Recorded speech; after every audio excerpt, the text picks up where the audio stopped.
झाली पूजेची सगळी तयारी? हो वहिनी. Very good. चल आता बाहेर, गुरुजी वाट बघतात. ए हॅलो, काय कुठे निघालात दोघे? पूजेसाठी. तू नेहमी विसरतेस का ग? तुला सारखं सांगावं लागतं. तू मेहंदळे कुटुंबाची मेंबर नाहीयेस, त्यामुळे तुला पूजा अटेंड करता येणार नाही. आणि मुळात म्हणजे ही नवग्रहांची शांतीची पूजा आहे. या घरात सारंगच्या आयुष्यात शांती यावी म्हणून आम्ही ही पूजा करतोय. ऐश्वर्या, अगं ते पूजा मांडण्याला मदत करायला येतात ना? झाली ना पूजा मांडून? झाली मदत. आता काय काम आहे या दोघांचं? अँड यू टू इडियट्स, घराच्या बाहेर थांबायचं. पूजा होईपर्यंत घराकडे बघायचंही नाही. चला चला. ऐश्वर्या, अगं वहिनी, बघतोयस काय? चल.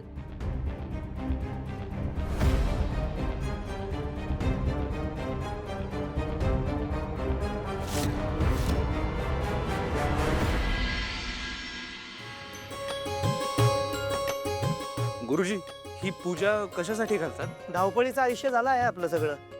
निसर्गाशी संपर्क सुटत चालला आहे आपला. हे ग्रह, तारे, आकाश, वायू, जल, अग्नी, आपण सर्व निसर्गाचा एक घटक आहोत. एक क्षणभर वेळ काढावा आणि थोडंसं हे कुठेतरी थांबवावं म्हणून ही पूजा करायची. नाही, मान्य आहे गुरुजी की आपण ही जी काय पूजा आहे ती सारंग करता म्हणून ठेवली आहे. पण लौकिक अर्थानं सारंग आता एकटा नाही, त्याचं लग्न झालंय, त्याला बायको आहे आणि आपली अर्धांगिनी ही आपल्या सुखदुःखाची वाटेकरी असते. तुमची हरकत नसेल तर मला वाटतं की सारंगनी ही पूजा सपत्नीक करावी. नाही, मला असं वाटतं त्यांनी एकट्याने बसावं पूजे. हा? तुम्ही सुरू कर. नक्कीच त्यांची जर धर्मपत्नी त्यांच्यासोबत बसेल तर उत्तमच. पण सावली आहे कुठे? तिला बोलवलं नाही का? ऐका ना गुरुजी, एकट्याने ही पूजा होऊ शकते ना? नुसार ज्यावेळेस विवाह होतो, पती आणि पत्नी एकमेकांच्या सुखदुःखाचे भागीदार असतात आणि दोन आयुष्य एकत्र येऊन एकच आयुष्य जगायला आपल्या धर्माने आणि या समाजाने मान्यता दिलेली आहे. दोन्ही आयुष्य जोडली गेलेली आहेत. त्यामुळे पतीच्या पूजेमध्ये पत्नीचा सहभाग असायलाच हवा आणि त्या पत्नीला मानाचं स्थान द्यावंच लागतं. आणि हे मानाचं स्थान सावली डिझर्व करतं. आई, सावली या घरात आल्यापासून आपण फक्त आणि फक्त तिचा अपमानच केला. त्याचा मोबदला आपण नाही देऊ शकत, पण हा अधिकार तिला देऊ शकतो. दुःखात साथ दिली आहे मला. माझा छोटासा सुखाचा वाटा जर तिच्या पदरी पडला तर काय हरकत आहे? आई, तुला माहिती आहे मी तुझ्या शब्दाबाहेर नाही. सगळं जे काय मी बोललोय ते विचारपूर्वकच बोललोय. तरी जर तुला वाटत असेल तर आपण ही पूजा नको करूयात. सारंग, तुझ्या इच्छा, तुझ्या आकांक्षा यांचा कायमच मी आदर केलाय. आणि एका आईसाठी तिचं मूल तिचं सर्वस्व असतं. तेव्हा तू म्हणशील ती पूर्व दिशा. पण एक लक्षात ठेव, तू सुद्धा मला एक वचन दिलंयस आणि तुझ्या आईसाठी त्याचं पालन तू करावंस आणि माझा आदर ठेवावास असं मला वाटतंय. मला पूर्णपणे जाणीव आहे. अमृता, अगं सावली कुठे? जा तिला घेऊन या. हो बाबा.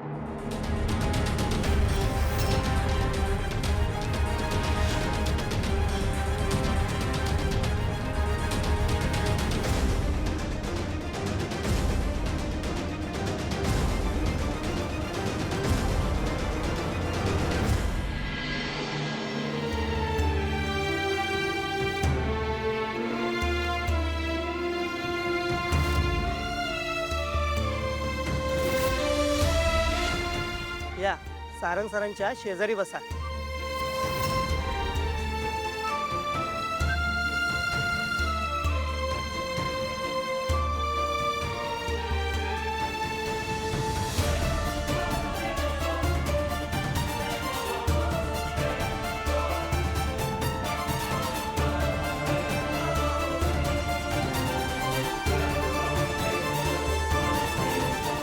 आता आपण पूजेला सुरुवात करूयात.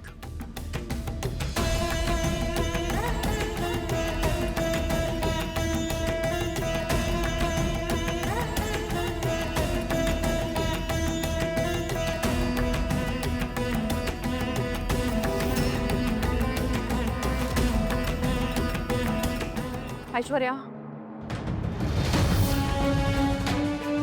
नो ना.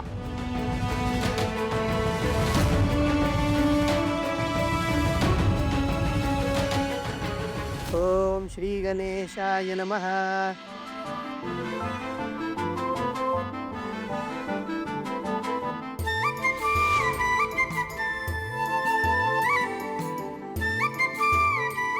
त्यांच्या हाताला स्पर्श करून बसा तुम्ही.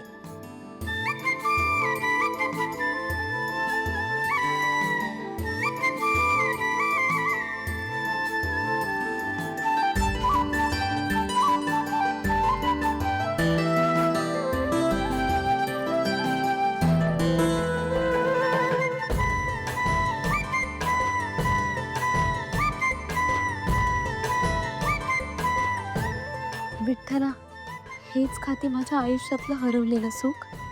हे नेमके कसले संकेत देतोस तू मला?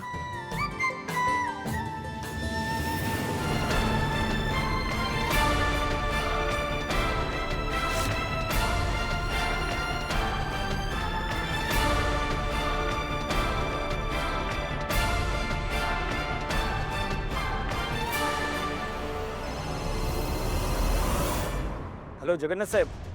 अहो एक गोल झालाय. अहो ती अस्मी पळाली.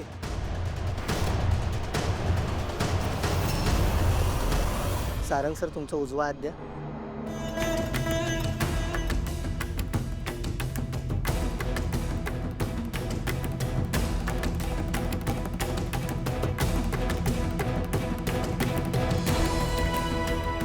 सावलीताई, तुमच्या मंगळसूत्राची पूजा करायची आहे.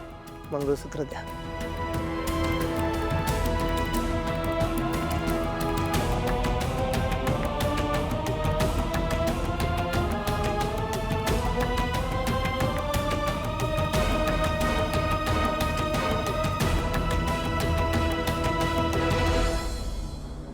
जे घडायला नको हवं होतं नेमकं तेच घडतंय.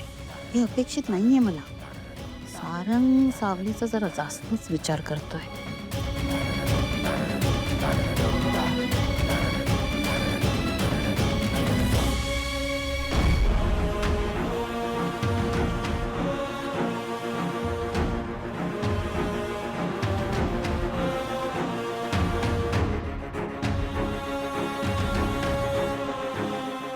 तिलोत्तमा,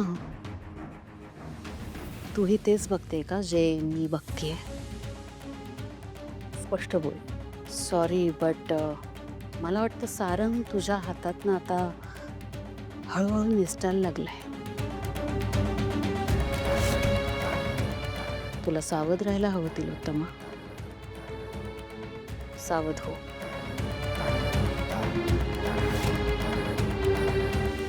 मंगळसूत्राची पूजा झालेली आहे. त्यांच्या गळ्यात हे घालू शकता. हा विधी आपण नंतर करूया, चालेल ना?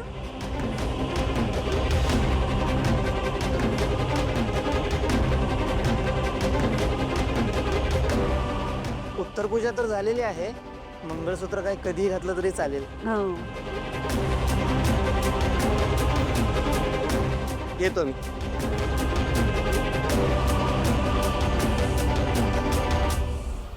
आई थांब.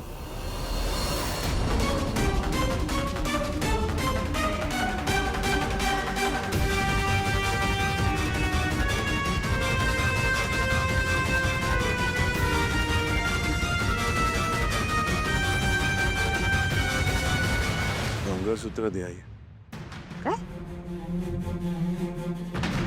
आई, माझं कर्तव्य आहे ते. दे मंगळसूत्र. हे बघ, पत्नी म्हणून मी तिला तिचा अधिकार नाही देऊ शकत. तिच्या हक्काचं सुख मी देऊ शकतो तिला.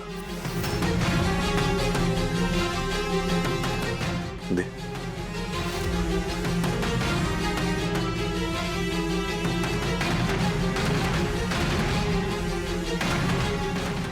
सारंग, थोडंसं कन्फ्युजन आहे इकडे. त्या मुलीला मी सून म्हणून स्वीकारलं नाहीये. तू तिला बायको मानलेस का? कळत नाही. राजकुमार, मला वाटतं तो सारंग आणि सावलीचा वैयक्तिक प्रश्न आहे.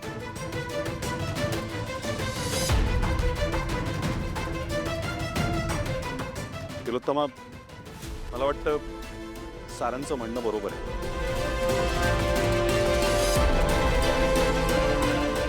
सारंग,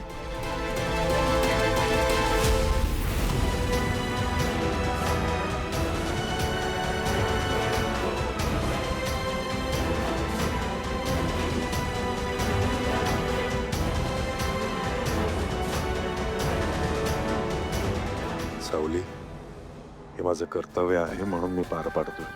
सारंग सर, मला माहिती आहे तुम्ही हे तुमचं कर्तव्य म्हणून पार पाडताय, पण हीच माझ्या सुखाची नांदी आहे.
सारंग, सारंग मी आले परत. सारंग, सारंग बघ ना रे माझ्याकडे एकदा.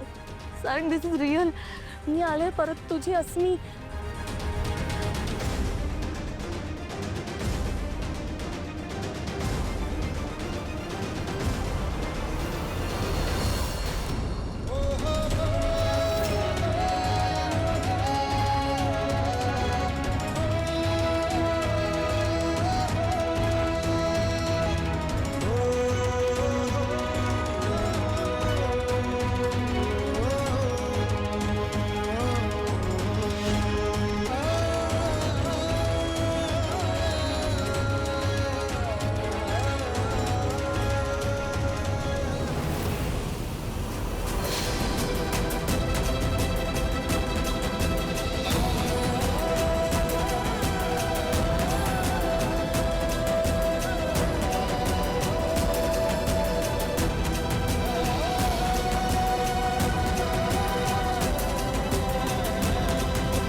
अस्मी, तू इथे कशी राहा? कुठे जायचं होतं मी? सांगा ना.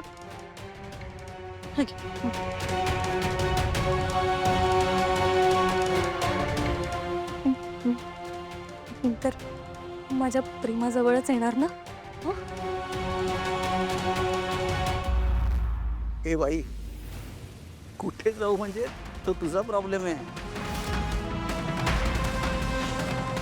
लग्नाच्या मंडपातनं कोणालाही न सांगता निघून गेलीस ना तू. आम्हाला किती प्रॉब्लेम झाले माहितीये तुला. माझ्या भावाने जीव द्यायचा प्रयत्न केला तुझ्यामुळे.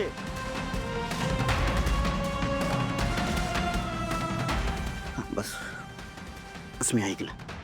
रिक्वेस्ट करतो, अजून काही सहन करण्याची ह्या कुटुंबाला आता ताकद नाहीये. तू आलीयस ना, त्या मार्गे निघून जा प्लीज.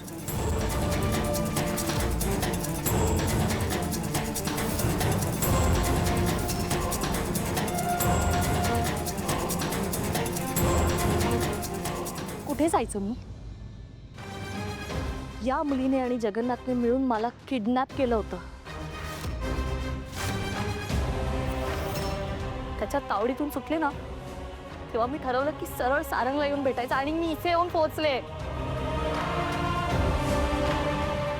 पण तू फसवणूक केलीस, सारंगची, आमची, या घरातल्या सगळ्यांची. आणि ह्या घरात फसवणूक करणाऱ्याला जागा नाही. मग ही मुलगी इथे काय करते? हिने सुद्धा फसवणूकच केली आहे. हिने आणि जगन्नाथने मिळून तो सगळा प्लॅन केला होता.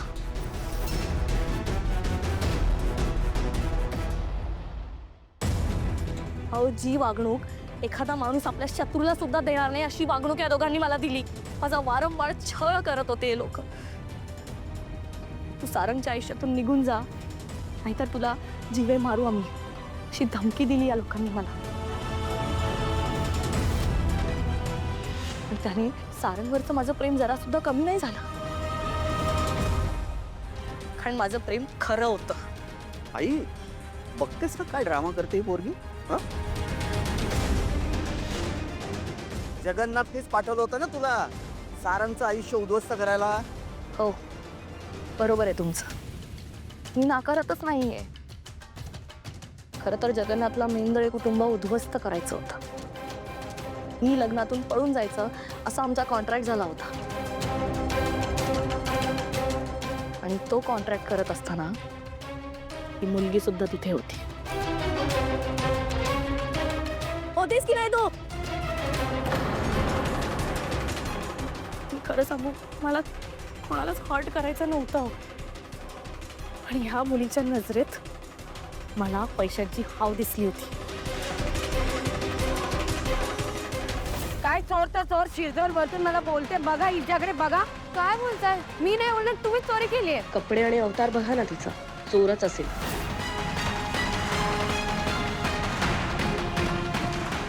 सारंगचं जे कफलिंग हरवलं होतं ना, ते या सावलीने चोरलंय.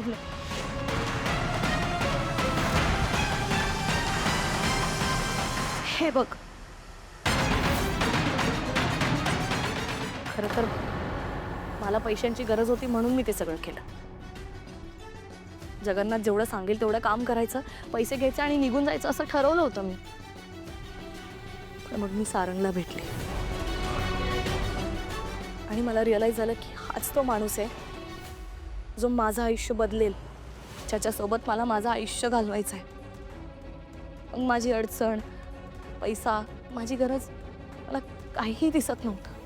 मग मी ठरवलं की मी त्याच्याशी लग्न करीन आणि मला त्याच्यासोबत संसार करायचा होता. ह्या घरची सून होऊन मला माझ्या आणि सारंगच्या बाळाचा रडण्याचा आवाज ऐकायचा होता या घरात.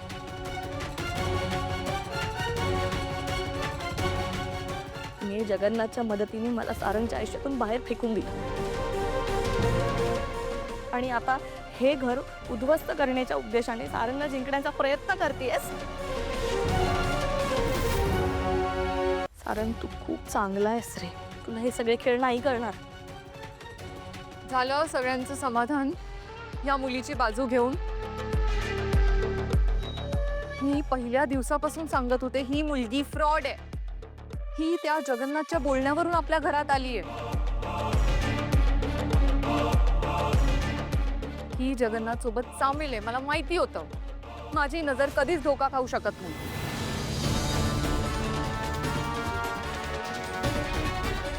या मुलीने हिची सावली आपल्या घरावर टाकून आपल्या घरातले सगळे रंग उद्ध्वस्त केले.